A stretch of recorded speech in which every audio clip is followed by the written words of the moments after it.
If you are interested in creative writing and how that can be a therapeutic activity, and if you are a therapist looking to integrate writing or narrative therapy into your practice, this is the episode for you.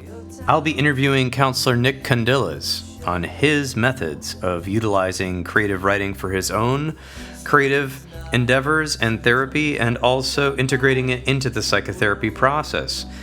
Nick is a therapist serving the Grand Rapids, Michigan area, as well as the entire state of Michigan via telehealth. Nick's specialties are in anxiety, depression, relational issues, and identity exploration. He works with adolescents and adults, as well as the LGBTQIA community. He is also interested in serving those experiencing grief and loss, substance use, career development, and employs interventions such as legacy life review and visiting issues like work-life balance. Nick endeavors to serve those parenting or dealing with relationship struggles, providing and supportive services such as learning different communication skills and others in the interpersonal domain. All right, I'm sure you're going to enjoy this interview and learn a lot about literature and creative writing. Let's get into it.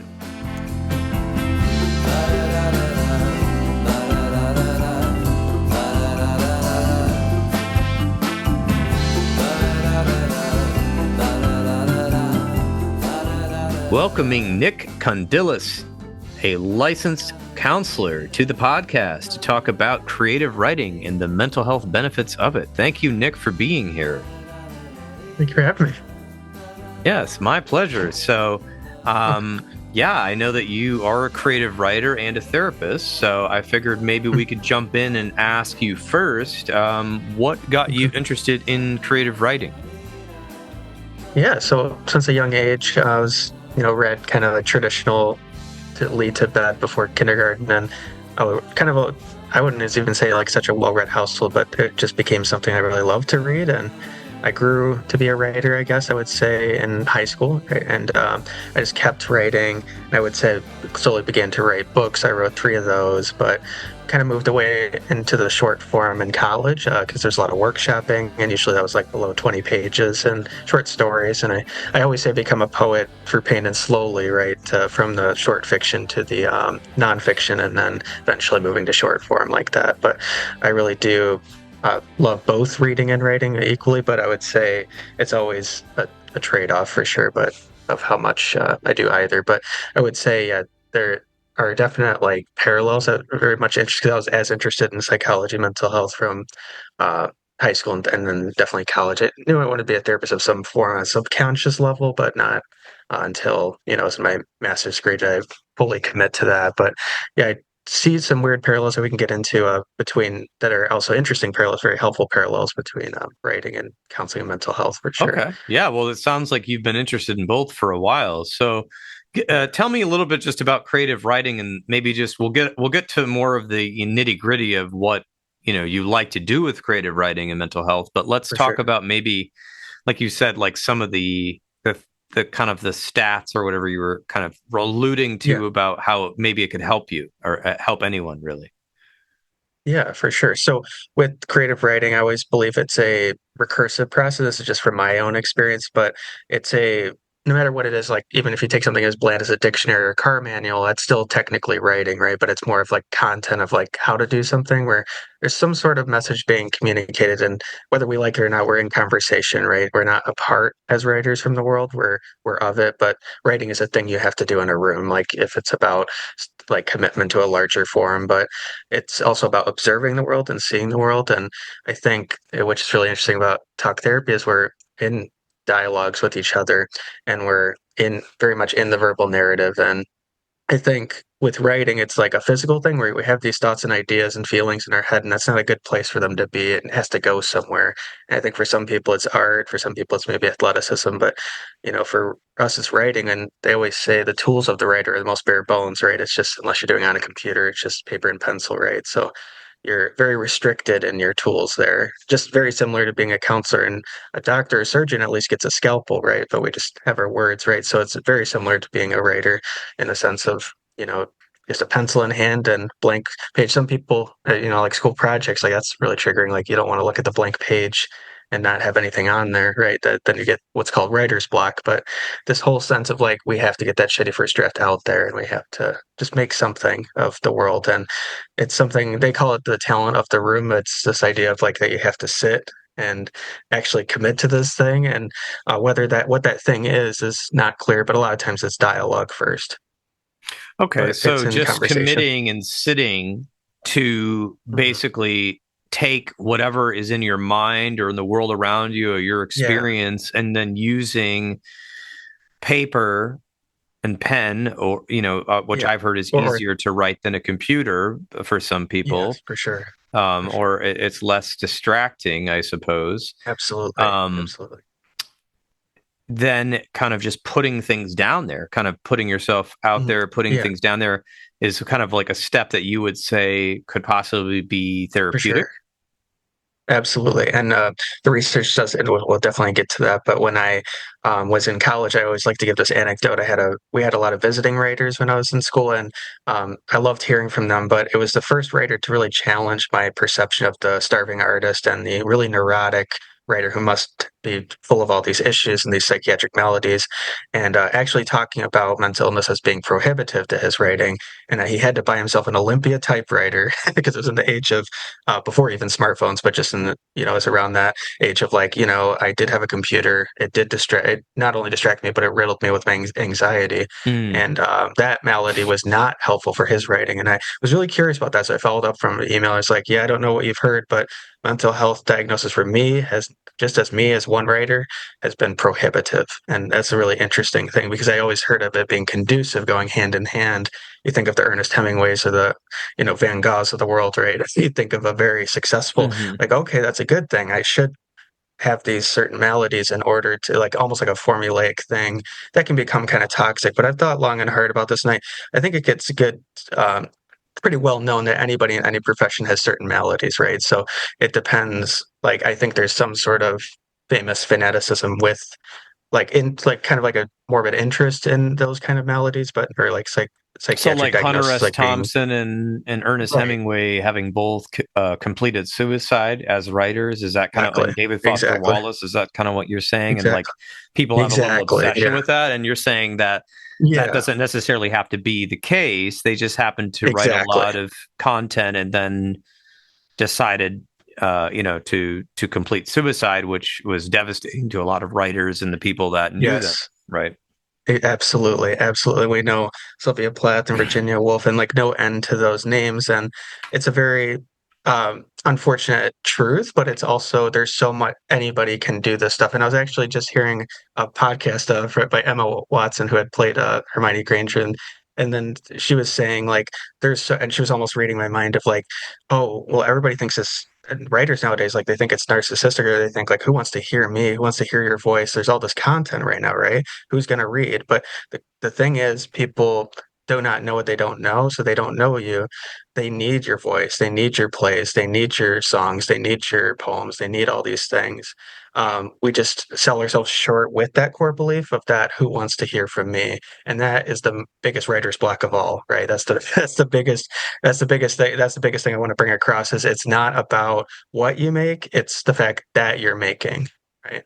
And that's the talent of the room. That's the presence of it all. That's the mindfulness. That's being present. That's being still. That's what the world maybe does not want right now, doesn't want to sit still. And so I think there's so much content, right? And it's not about creating more content. It's about just expression, I think. So I think Okay, that yeah. the world needs your voice, and that really inspired me in that way.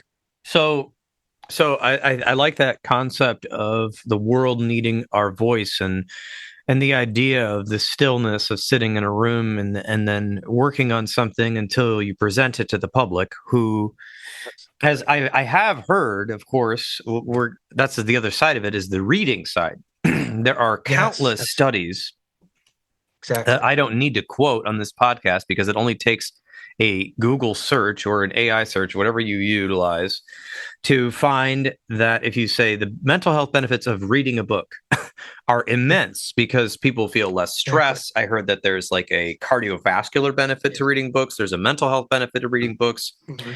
There are kind of like meaning, like people's existential meaning comes alive when reading books and reading a variety of different types of books. Plus, education revolves around reading books. It can improve your life. People say that the more books you read, can actually, depending on your vocation, can actually make you better at certain vocations For sure. because you're more in touch with different perspectives. And in Mhm. business, people say the more books business leaders read, the better their businesses do. These sort of things. So Oh, I'm so that's so the glad you brought this up. that's the reading, It's right? And you're writing for for sure. possibly yourself or possibly to Mhm. present to others. And I know in This creative is something I writing, also weave into my practice a lot is this idea of bibliotherapy, reading and therapy. And yes. it doesn't matter what you read, just that you read, right? And I think I definitely know the research supports this, that it's safe to say reading and writing are effective to what end quantitatively we don't know. We just know that it is effective. But, really great study is a study done by Penny Becker on therapeutic journaling. But yes, definitely reading a book is a safe and accessible physiological and psychological way to definitely discharge some of that. But I think when you're writing or you're creating in general, you are discharging some of that matter. And of course, that's a drive reduction thing. We know that just like exercise, we need to get some of this energy out as humans. But in the therapeutic journaling study, there was a group of college students who conveniently he had been doing studies since he was like, I want to say, don't quote me, like 86 to 90 years old. The research, and he had done so many studies, and after this particular study, for some reason, anecdotally, like the college students would approach and say, this is one of the top 10, not just research, but experiences of their life, right? And one group in the control group, as we know, is the group away from the experimental controls, like wrote about something mundane, like their college dorm or something just like really seemingly mundane or boring, which there is rating for that. But then some wrote about the most traumatic or severely, extremely affecting emotionally in a negative sense, experiences of their life. And that group obviously did had a lot more long-term benefits longitudinally, which means following them across their life. So the power of that, we know there's power in it. We just don't want to quote how much power. So like Hmm. some people make full recoveries from thing. Every individual is different. Some individuals, like I'll give you an example. Like I used to say this too, but like, oh, I'm not an artist because I can only make a stick figure. Like you don't know, like it just doesn't matter what part of the art you're doing, of the art world, just that you step into it, because I that's what I fundamentally believe is that every human being is fundamentally creative, whether you're a physicist or like you commit yourself to being an artist, right? So there's a big spectrum of who this could fall under, but I believe it includes 100% of the population, of course. Right. I'm So, radical about that. yeah, I like that. So we can see from that one study that it improved people's health outcomes Yes. just by expressing yourself. And that goes along with a lot of mental health studies where if people hold in their true feelings or thoughts, that there has been a correlation with negative health outcomes Yeah. versus And talking another about their thing I truth. wanted to delineate too is there's three things we want to delineate, right? And so that's the journaling study. So therapeutic journaling is we should definitely make a differentiation. So there's therapeutic journaling, which could be just bullet points. I mean, usually in the VA they delineate more of a structured thing of like, and that usually has to do with PTSD or so like trauma recovery, but it could be anything. It could be an anxious experience you had. It could be your day bullet point because some people have starting the day for their kids. They might just put bullet points and write about it later. Creative writing, as you know, with music, Paul, there's like a proliferation of genre. It could be there's new journalism, there's memoir. For the first time in 1999, the memoir genre outsold fiction, which was monumental with the book Angela's Ashes, like, and Glass Castle and all these. So we're in an age of memoir right now. So people writing about their life, the pain, and great art comes from great pain to discharging that. So it's about how much you want to commit. Journaling, of course, is for the person's meaningful experiences and meaning making. And journaling can be a whole lot of things, but I think there's definitely a Venn diagram of intersection with creative writing, but obviously not the same. And then we have this whole thing going on with content creating and AI and all this stuff. And like, what does that really mean? I think it means that we don't know, right? But we know that art is going to look different, and just like music and all these things, they're not. It's not going to go away. Just like when we thought that with Kindle, that people wouldn't prefer books, but the data didn't lie in publishing. People preferred physical books for a long time when Kindle came out, right? So it's like some things that you expect technology to take over doesn't exactly happen the way it is because we are fundamentally meaning making and artistic creatures. I think that's what, anecdotally, at least that's my perspective. But I'd be curious your thoughts on it, Paul. Yeah, I think that um, It depends on the person and their personality. I definitely think technology has taken up more people's lives, but like everything, I believe it has limits, right? And it also depends on how much people are willing to be introspective. I For would sure. say that oftentimes technology, of consumption of technology, could be used for anything. I mean, it can be used to be For sure. introspective. It can be used to stay away from ever having to look at Yeah. yourself and just continually consume information Yeah. and talk to an AI robot. I think that it does come down to making meaning, and Mhm. writing and writing can help people make sense of their lives, like the journaling, Yeah. the memoirs, talking about your truth. I think it really comes down to the person and their culture and where they're at in the world, and how they For were sure. raised with technology, what their exposure was to technology, For sure. and all of that. So, what are some tips for Mhm. people that want to get into writing? I think that was kind of where I wanted to go, and then kind of further, secondly, what you would do as a therapist. But let's go with tips for people that want to get into writing. Yeah.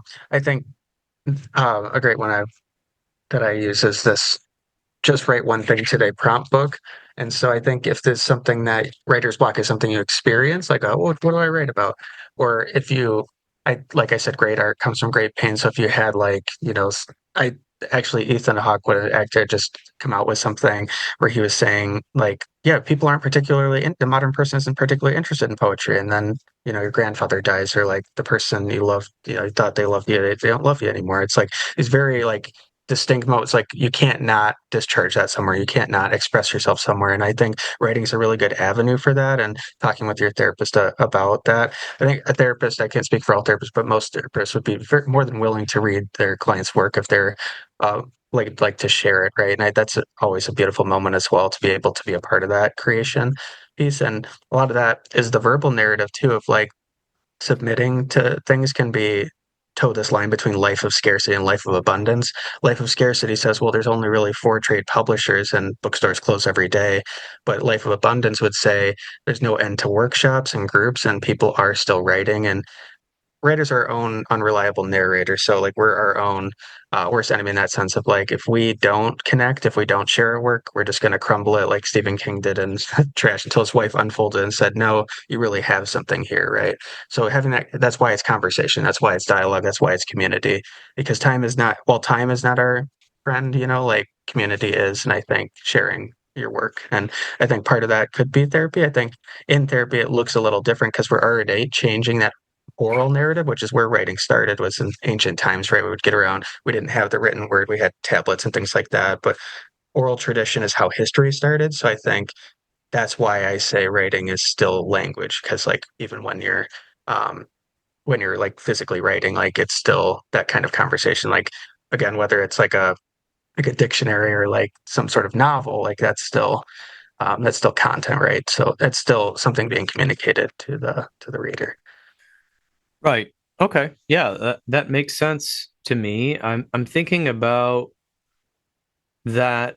At the same time, people like to make declarative statements, and there are bookshops closing, but Mhm. there's also bookshop.org, which has sponsored Right, for sure. millions of dollars, I think, at this point, For sure. to book That and is mortar fantastic. bookshops by ordering online. $42 Highly recommend. I shop million. there myself. I love to use their, get Yeah.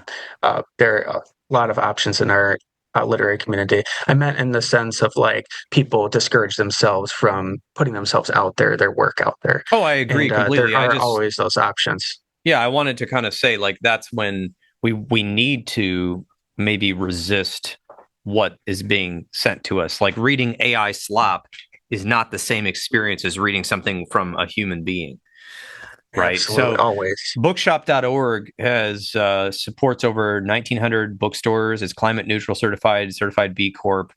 They give 80% of their Yes. profit margin to independent bookstores. So that way, and you can see the list of bookstores that they do, um, that they help, uh, essentially with the rent and the overhead of the Mhm. place, because a lot of bookstore owners, independent bookstores, cannot afford their own, um, location they have to For sure. rent from a landlord, and so this is where we're at in the world, and I think it's a Yeah, very important thing to get involved because a for sure. bookstore is a place where sometimes writers have workshops and they share Yeah. what they've been reading, or And a book book club. unveilings, Right. and they're publishing their book and they get to read from it. It's a really awesome community staple. And Books and Mortar, if you're in the local Grand Rapids community, everybody, I couldn't recommend them enough. There as also as well as Schuler's books and those sorts of things if you would like that. And there is, as long as you're buying books, like that is, or giving back to the writer in that sense of like, there is that life of abundance still for sure. And I think some of the counseling is perhaps in conversation with is like narrative, existential, strength based, and also trauma informed counseling for sure. Tell me more We're a about huge that. trauma How do you see that with therapy and your Mhm, writing? Like, when does one for take a sure. client or suggest a client do writing that's beyond journaling? Absolutely. I think it's about meeting people where they're at with the exit in the existential meaning making sense. Like writing is meaning. And I think it can be profound in that way. And if, especially if someone's always writing, and maybe writing is the core of the neurosis because that's their identity, and they're feeling very discouraged or that they're not necessarily like writing something of meaning at all times because it is a very inconsistent thing. It's kind of like the muses sing and the heavens open and you have your piece there, right? But a lot of Hmm. times you're editing and toiling that the writer doesn't want to look at it, so it's hard to disentangle themselves. Maybe they're in the editing stages, so it's about so there's probably two ends of the spectrum: someone who doesn't write at all or thinks to write it all, and someone who is writing almost to the point of toiling, right? The point Hmm. of like, kind of that tortured artist sense in that sense.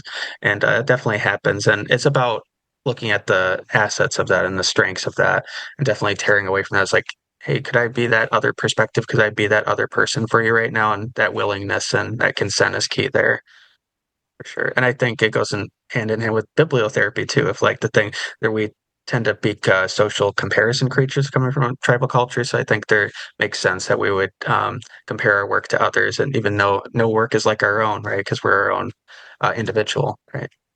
Right, and it But can. yeah, it's about I was wondering encouragement if you too. think writing can help people not only with meaning, but to establish a greater sense of themselves and maybe what they want in life by putting it on paper and kind of, it's like your brain sees what you wrote on paper or what you typed up and it regurgitates it. So it's like kind of like going through another filter to go, oh, that's kind of what I was feeling, or that's what I was thinking, right? Absolutely, Paul. I think it can has no ends to benefits for self confidence and for self identity, especially like it goes into like Erickson stages a little bit too of that whole identity and role confusion of like certain stages of our lives too. Of like, I think if you look at like really extreme examples like Bukowski, right, of like writing about the most like I don't know, like out there territory of like that we don't talk about, but I think he's similar to how Larry David runs his show of like the misanthropic point of himself that is not really who he is at his core, but trying to get it out onto the paper.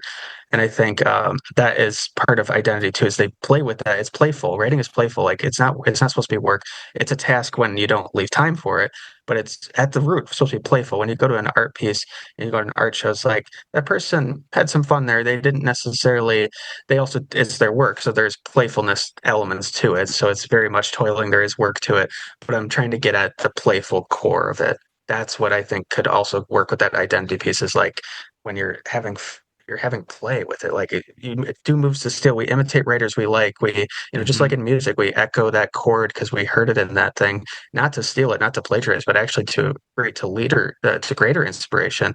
I think there's a big thing in music too. Correct me if I'm wrong, but nature abhors a vacuum. So there's nothing that comes out of isolation. We're all in conversation with each other. It's really this invisible thing, but once you feel it and you're in it, it is very playful at the end of the day, I think. Yeah, playful. So tell me more about that. How is how has being a writer helped you in creative writing or journaling? Yeah. Yeah. Yeah. So I don't want to overshare, but I would say like Well, the yeah, not too greatest, many details, but the just only, general. the only time that I've gotten an award for a poem was during like one of the worst heartbreaks of my life and writing a poem from great pain, right? So yeah, that wasn't very playful, but I guess the elements afterwards of like like during the editing stage, they're like, even when you're doing a poem, they're like, I'm going to constrict some of these rules here. I'm going to actually try to write with form because I'm kind of someone who doesn't write with form, and Hmm. being playful with like the images. And that also includes like, like kind of like in therapy too. Therapy is kind of an art. Like we might use metaphor to explain something or use a movie like an illusion, like Good Will Hunting or something. Like we're not just, we're a lot more. There's a theory in psychology called with Lux Tabula Rosa, blank slate. And we're Hmm. not like that anymore, I don't think, as most counseling is. Like we're a lot more involved with our clients. It's more of a conversation, more of a collaboration process than like if you look at 50 years ago. And it's really benefited to more clients coming and more successful outcomes, I'd say. So I think some of the same issues are here, but we're having more conversations. And I think we can be playful. We don't have to be so professional all the time. And that goes for art too. It's like content creation is about the lack of play. Like you have to create something every single day or else you're not going to be successful. It's very freelancy, right? But I Hmm. think if you just write to write, um, write to exist, write the way we have to, like kind of like, Robin Williams' character in Dead Poet Society, like he's like, we write to like breathe or basically something like that. And it's not something that's overly complicated if you think about it. At its most simplicity, at its most simple core, it is, I would say, just kind of like a dance. Just like there's play, I would say there's playfulness in dance as well, and those kinds of like visual art forms. Whereas this is more, your all intents and purposes, asking a reader to hallucinate their own impressions on the page of the language you're putting across. That's why, just like with clients in counseling, there's a very obscure thing you're getting, and or there could be a very transparent, direct thing you're getting. Just like in writing, like there's different styles. So there's a very minimalist style, very direct. There's a very obscure poetic style to it. Opaque is the word I meant to use. Translucent would be somewhere in the middle. Just like with having conversation with clients as a therapist is like, you used a really beautiful phrase here, but not quite sure what it means. That'd be like very abstract, right? But then you want to use these concrete details, like the flower is love. That's a really terrible concrete detail, but that's a an example of using concrete details to make the abstract like more you and more what you mean there. Okay, yeah, I like that. There's a lot of metaphor there, a lot of good knowledge. Yeah. Um, yeah, so writing, just I don't know, give us some of your thoughts and facts. I saw you do a presentation on Yeah. it. Give us some of like the Yeah. nitty-gritty facts before we choose our new direction. Yeah, for sure. So the triangle of like, which is kind of interesting because in counseling we have that Abraham triangle. So like we have a The triangle in Maslow's writing called, hierarchy of needs is what you yeah, mean, yeah, right? yeah. Okay, so let's Yes, go with yes. the So writers. sorry. Let's go with the writers Yes. triangle. Yeah. The audience, purpose, context. So we all get tripped up, I think, when we have writer's Audience, block and purpose, and audience, context. because How do you put that? Because people can't see us. So how would you, what would be in the basement and then up and up and up in the triangle? What I would you start with? believe, yeah, purpose should be in the basement, but context is kind of like on the side, like the hypotenuse, right? But I think there is something to be communicated there. But the first thing is writing is a thing you do in a room, so it's between you and you. You write for you first. Worry about audience later, maybe in the editing stages. But that's why so many get tripped up in, okay, I have the thing. What do I do with the thing now? Do I take it to workshop? Do I throw it away? Do I continue? Do I keep it just for me? Do I give this to the world? And what will the world do with it once it finds it? So Hmm. like that, but the actual process, I think, is what you're getting at, is that actual shitty first draft. And sorry, I don't know if I'm supposed to swear on your show, Paul, It's but okay. that just getting it out, right? Just get it done, right? Yeah. And that could be a paragraph, that could be a page, or if you want to go full length novel, 300. But um, I would do this terrible thing of like, if you want to know about my recursive processes, I would write by hand and like almost hieroglyphs. And that would take, there was one point where a 350 page book took me an entire year to type up, which was, I would not recommend that to anyone. That's very torturous. So if you can use a computer, the lockdown browser is probably a lot easier. But I Mm. think if you do write by hand, there is something to be said about that. Or a typewriter, there is some beauty, or like, it's just going to be a lot easier, I would say. But I think there is this recursive process. You have to do it. It's a recursive process. Are you writing circuitously? Some people do bullet points, especially that's helpful if you're doing outlines for a novel. But there's all different types of editing as well. But the first things first is writing. And sometimes it's a completely different thing. There's this idea of killing your darlings. That Ernest Hemingway was big on, and so was Raymond Carver. And a lot of these minimalist writers would there be no darlings. So the thing that you started with is not what you ended with whatsoever. And then So usually how if do you you take it to kill your trade darling? So publishing, you write and you're attached to your writing, but you've got to kill it to make it better for the reader. Is that what I'm hearing? Yes, yes. You have to let go of that beautiful poetic phrase. You have to let go of that image that like brought you to tears. You have to, and that's aptly named, right? That editing stage is called something so brutal. I don't. He was kind of a brutal writer, I think, but in that Hmm. sense of like very tortured himself. But I think there is something to be said about you can keep your darlings. I think it just depends on what you're trying to go for there. That's all later. I mean, you don't have to curate every single thing. That'd be exhausting.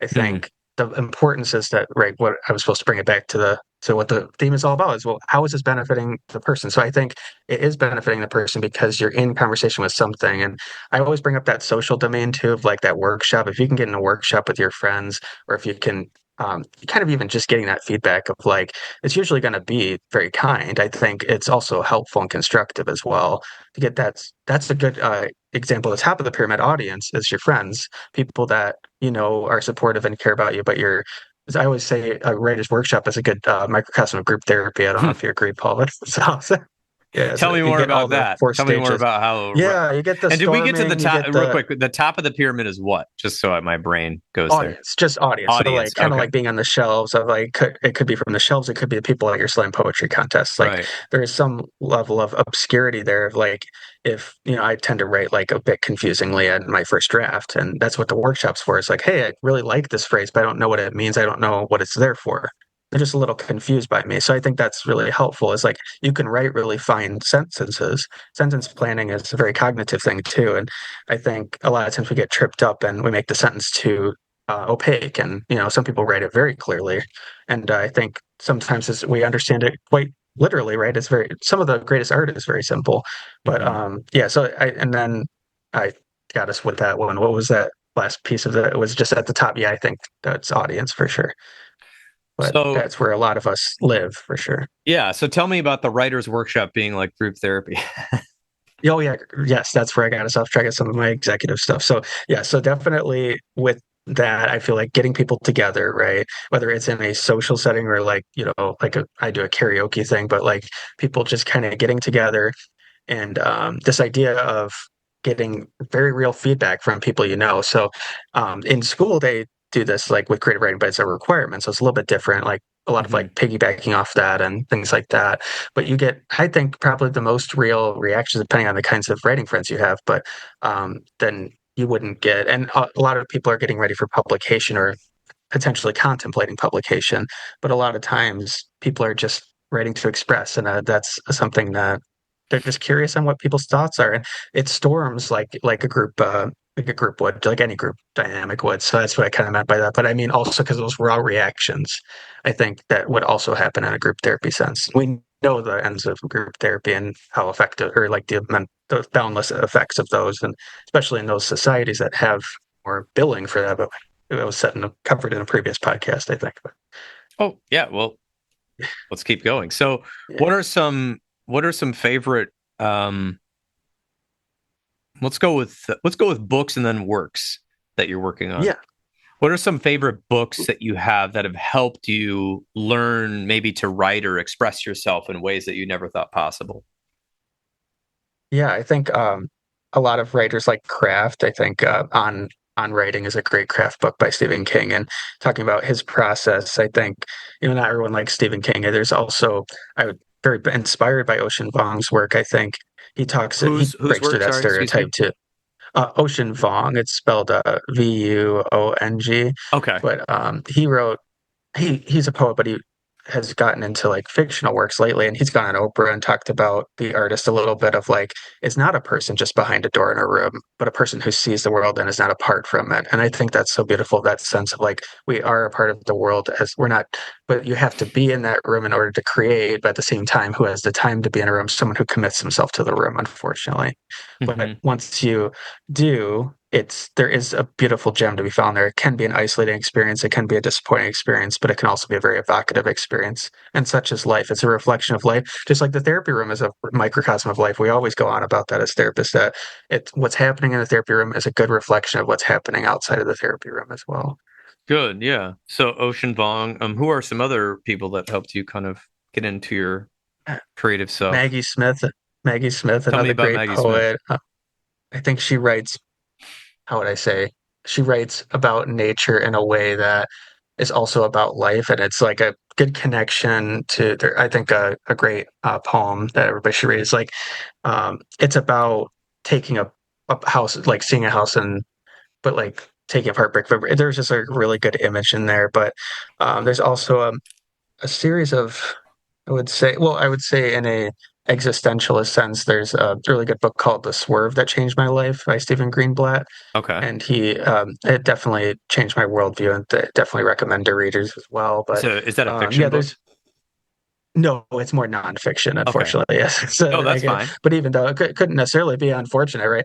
But I think I was actually just reading something about creative nonfiction the other day. That writer that I mentioned with the typewriter, and I kind of follow him, but he was saying in his of like why he writes nonfiction is this our whole argument is like, are we ever writing creative nonfiction, Hmm. or is it a fictional kind of because our memories are so faulty, we know that, but also like what is the difference really between fiction and nonfiction? Because fiction might come from a source of something very real as well, just like poetry could be either fictional or Right. nonfiction. When you So get all into fiction is inspired trouble, by our lives and what's going on. yes, The story right, may exactly, be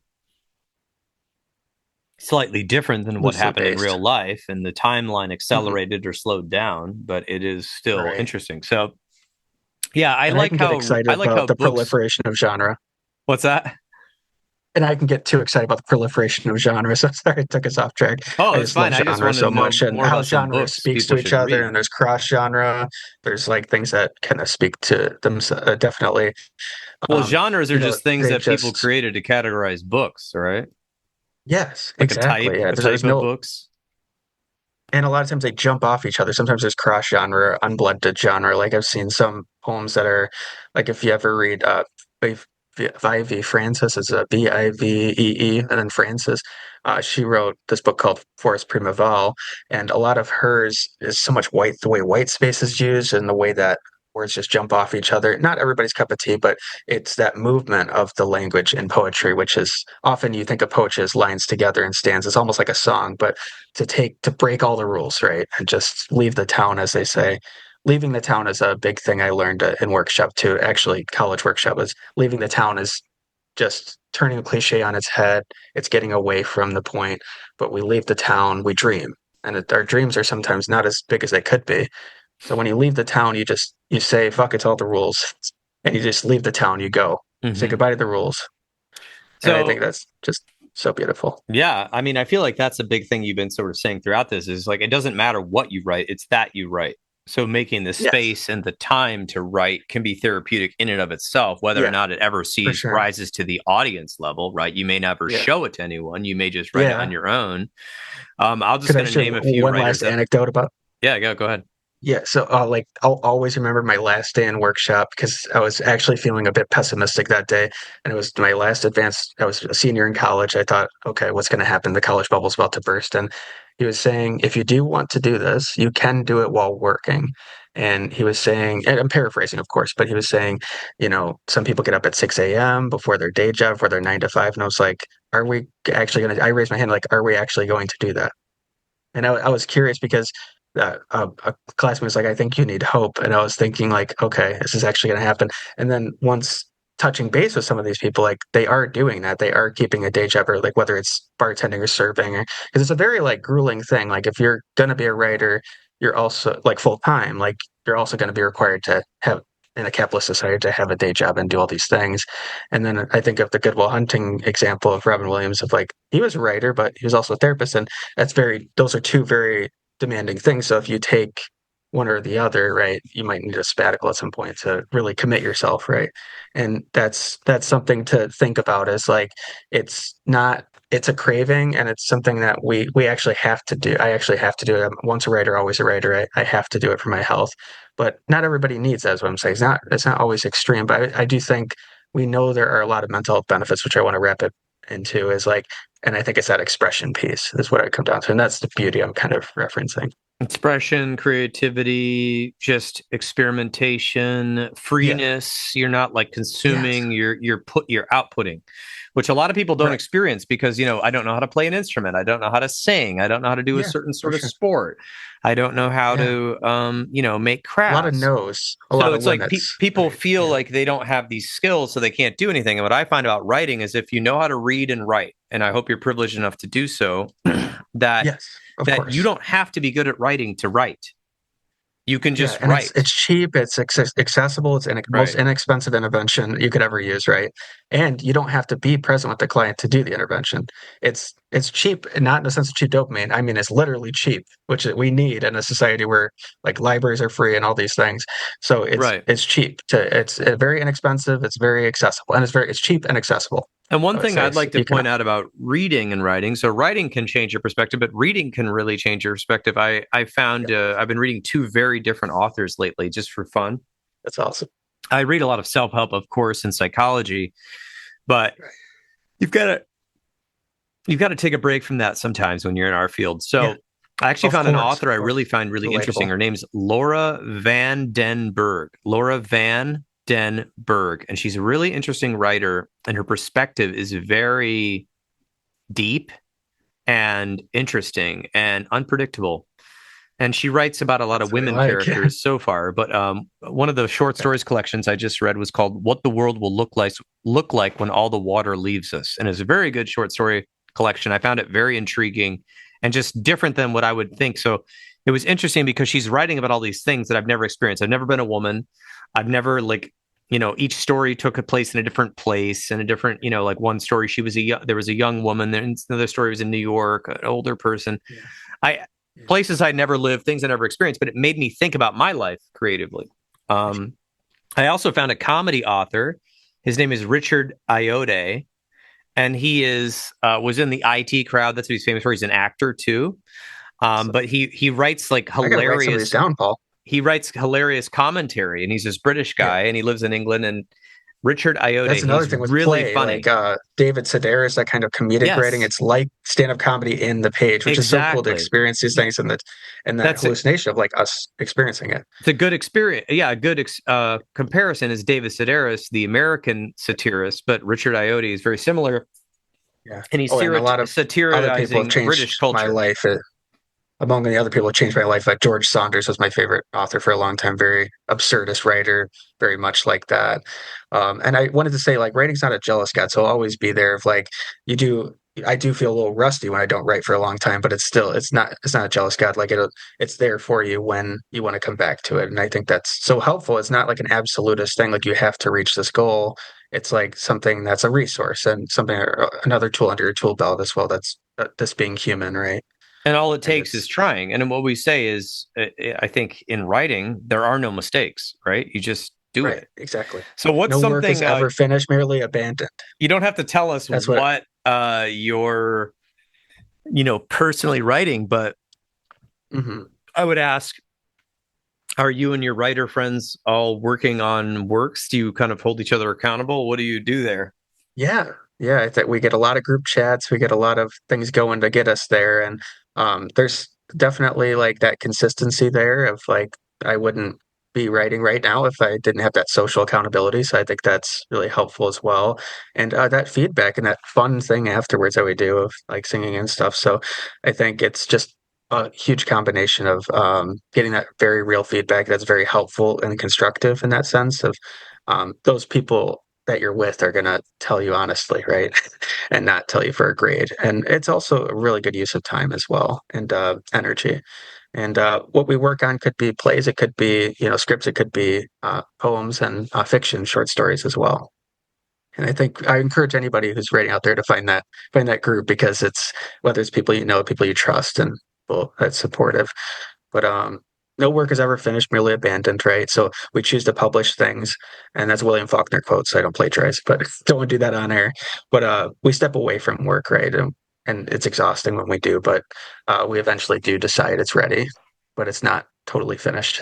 Just like language, it's never no sentence is ever finished. We get the last word. We talk to people, we feel things, but we're not totally done. Like we're just being human as a process, just like therapy and counseling and change as well.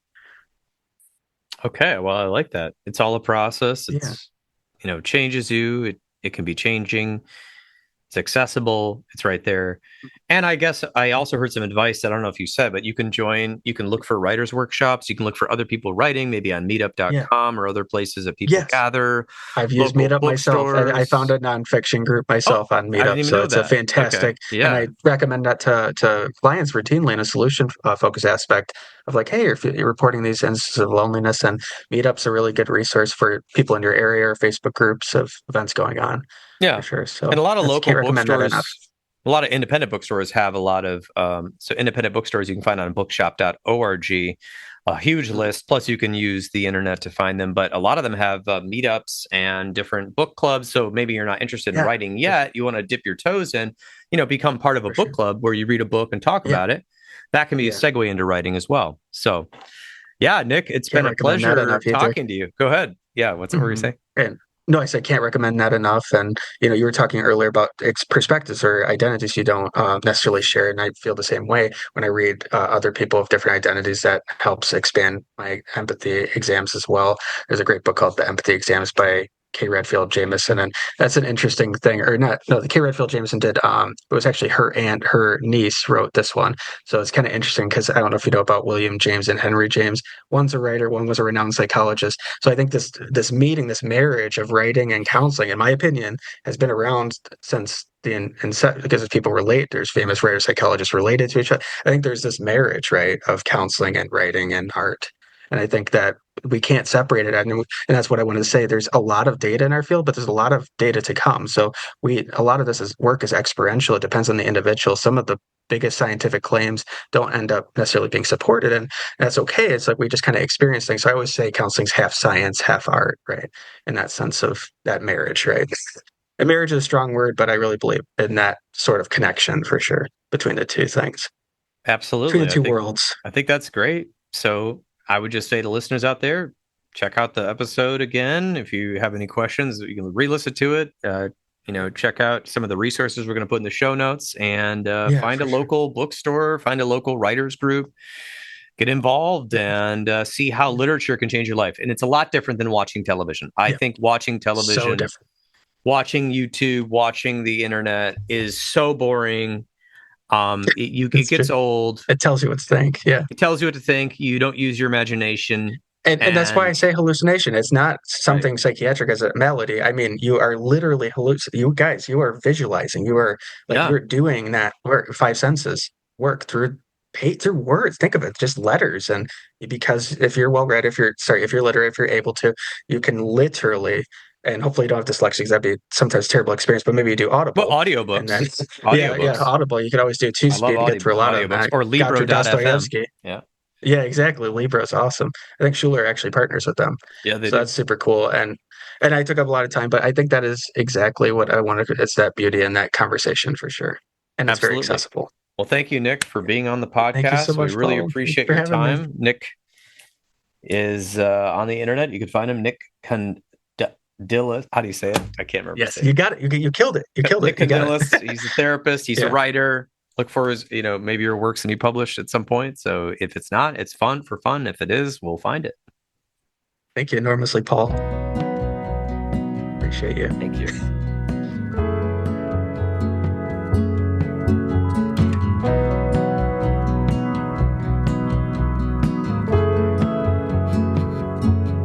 All of these comforts, all of these lies and fire pit philosophies, hoping for answers, talking with God.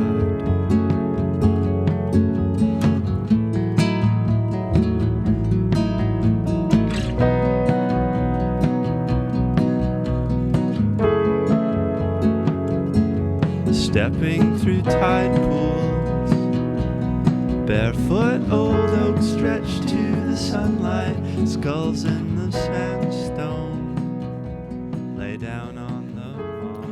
And there you have it.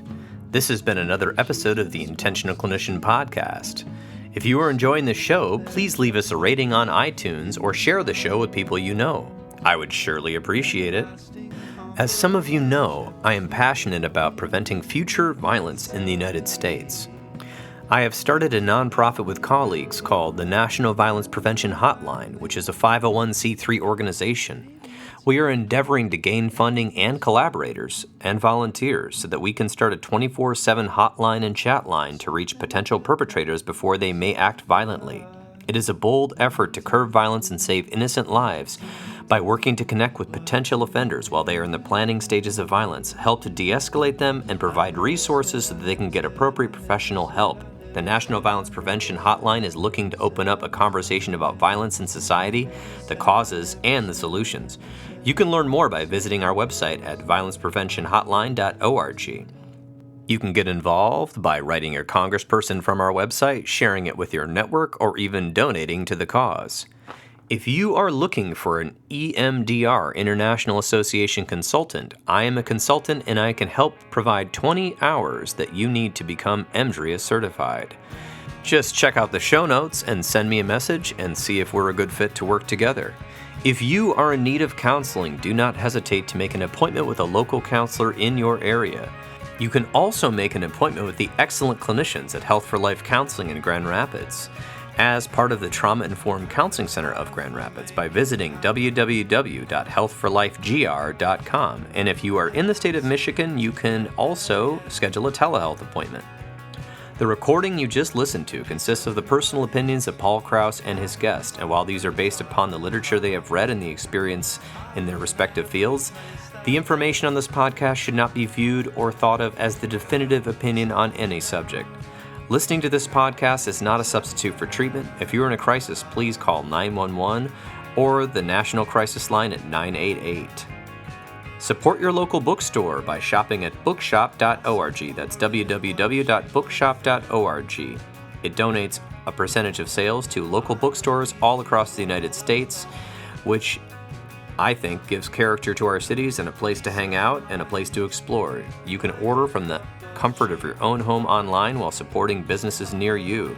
If you are a therapist and you are not involved in your local counseling or therapist or social work organization, please get involved to at least pay dues so that we can have lobbyists help keep mental health care accessible at the government level, and also expanding into schools and other places that need it. And also, if you didn't know, counseling organizations and professional organizations are working to keep us from becoming gig workers for a lot of large corporations who are coming in and trying to buy up local counseling agencies or basically pay you what they pay for people to deliver food to your house. So, get involved. Until next time on The Intentional Clinician, I wish you all a safe and peaceful week.